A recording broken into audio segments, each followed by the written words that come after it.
اللہ من الشیطان الرجیم بسم اللہ الرحمن الرحیم الحمد للہ والصلاة علی اہلہا ولعنۃ اللہ علی اہلہا۔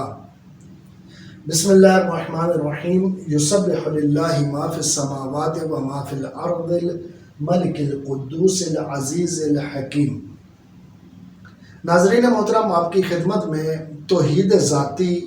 یا توحید در ذات کے حوالے سے عرض کر رہا تھا، اور کچھ چیزیں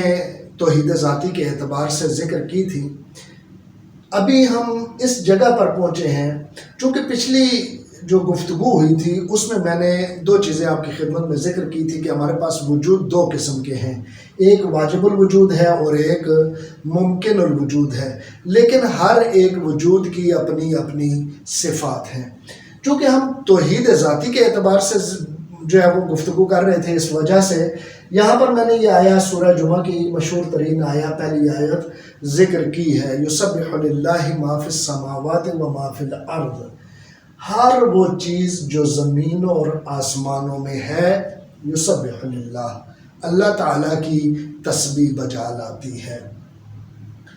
کون اللہ تعالیٰ؟ الملک القدوس العزیز الحکیم، کہ یہاں پر خدا متعال کی ملک، قدوس، عزیز اور حکیم، یہ چار صفات جو ہے وہ ذکر کی گئی ہیں۔ چونکہ ہمارا مقصد یہ ہے کہ آپ تک جو بھی ہم گفتگو کریں اس حوالے سے قرآن مجید کی آیات ضرور پہنچائیں، لہٰذا اسی مقصد کے تحت آپ کی خدمت میں یہ آیہ مبارکہ جو ہے وہ تلاوت کی تھی۔ ابھی ہم آتے ہیں اس موضوع کی طرف کہ جو ہم نے پچھلی گفتگو میں موضوع شروع کیا تھا، اور وہ یہ کہا تھا کہ وجود کی دو قسمیں ہیں، ایک واجب الوجود ہے اور ایک ممکن الوجود ہے۔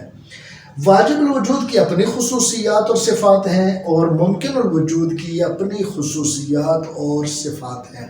لیکن یہ چیز جاننی ضروری ہے کہ جو ممکن الوجود کی صفات ہیں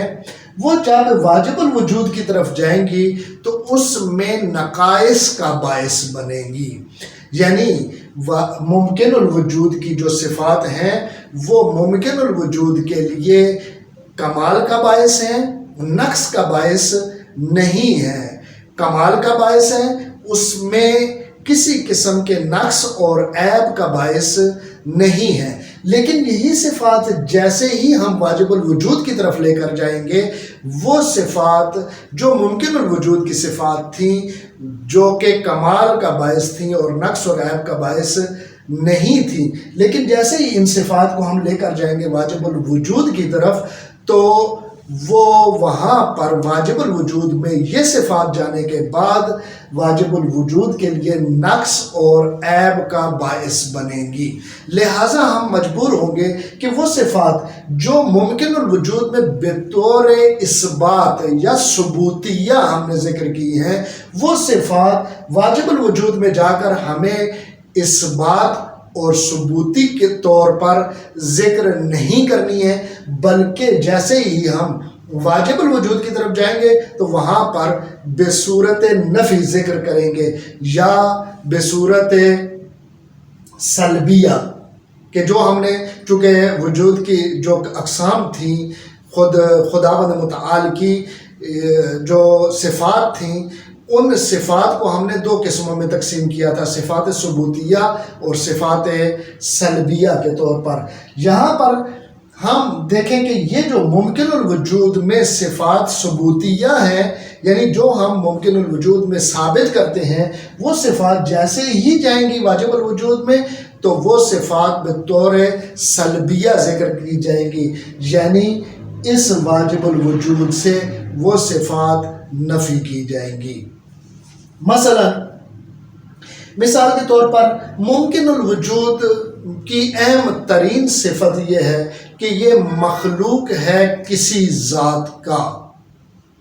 جب یہ مخلوق ہے تو اس صورت میں یہ مخلوق ہونے کی صفت کو اگر ہم واجب الوجود کی طرف لے کر جائیں تو ہم کیا کہیں گے؟ خداوند متعال مخلوق ہے یا واجب الوجود مخلوق ہے؟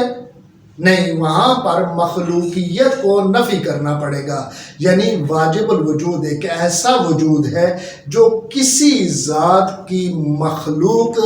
نہیں ہے،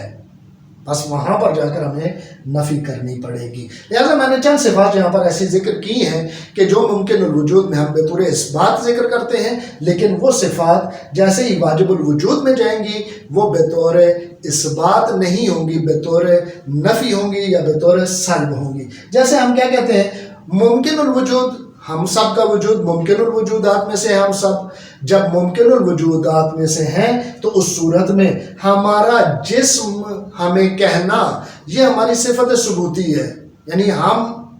جسم ہیں۔ ممکن الوجود جسم رکھتا ہے،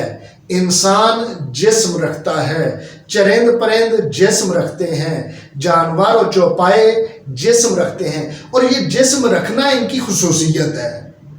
لیکن جیسے ہی ہم اس جسم رکھنے کی خصوصیت کو واجب الوجود کی طرف لے کر جائیں گے تو پھر اس صورت میں ہم مجبور ہوں گے کہ اس کے لیے لفظ استعمال کریں کہ واجب الوجود لیس بجسم،